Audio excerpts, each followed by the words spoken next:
മണാലിയിൽ നിന്നും വിൽപ്പനയ്ക്കായി കൊണ്ടുവന്ന 200 gram dry ഹാഷിഷും 20 gram കഞ്ചാവുമായി യുവാവിനെ പൂക്കോട്ടുംപാടം പോലീസും ഡാൻസാഫും ചേർന്ന് പിടികൂടി. കരുളായി മണാലിയിൽ നിന്നും വിൽപ്പനയ്ക്കായി കൊണ്ടുവന്ന 200 ഗ്രാം ഡ്രൈ ഹാഷിഷും 20 ഗ്രാം കഞ്ചാവുമായി യുവാവിനെ പൂക്കോട്ടുംപാടം പോലീസും ഡാൻസാഫും ചേർന്ന് പിടികൂടി.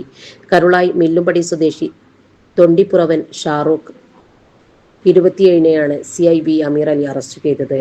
ജില്ലാ പോലീസ് മേധാവി R. വിശ്വനാഥിനെ ലഭിച്ച രഹസ്യവിവരത്തെ തുടർന്ന് നിലമ്പൂർ ഡിവൈഎസ്പി സാജു കെ അബ്രഹാമിന്റെ നിർദ്ദേശപ്രകാരം ഇന്ന് രാവിലെ 7 മണിക്ക് ഷാറൂഖിന്റെ വീട്ടിൽ നടത്തിയ പരിശോധനയിലാണ് ആശിഷ് കണ്ടെടുത്തത്. മലാന ക്രീം എന്നറിയപ്പെടുന്ന ആശിഷ് 500 രൂപയുടെ ചെറിയ പാക്കറ്റുകളാക്കിയാണ് പ്രതി വിൽപ്പന നടത്തിയിരുന്നത്. സുഹൃത്തുക്കളുമൊത്ത് മണാലിയിൽ റിസോർട്ട് നടത്തുന്ന പ്രതി അവിടെ നിന്നും കുറഞ്ഞ വിലക്ക് ആശിഷ് ശേഖരിച്ച് നാട്ടിൽ വിൽപ്പന നടത്തി ആഡംബര ജീവിതം നടത്തി വരികയായിരുന്നു. കഞ്ചാവ് ഉപയോഗിച്ചതിന് ഷാറൂഖിനെതിരെ പൂക്കോട്ടുപാടം, എടക്കര, നടക്കാവ് തുടങ്ങിയ സ്റ്റേഷനുകളിൽ കേസുണ്ട്. പ്രതിയെ നിലമ്പൂർ കോടതിയിൽ ഹാജരാക്കും. നമ്മുടെ സംതൃപ്തിയേക്കാൾ വിലപ്പെട്ടതാണ് നമുക്ക് വേണ്ടപ്പെട്ടവരുടെ സന്തോഷം. പരിശുദ്ധമായവ ഹൃദയപൂർവ്വം സമ്മാനിക്കുമ്പോൾ നമ്മുടെ സന്തോഷവും ഇരട്ടിയാകും.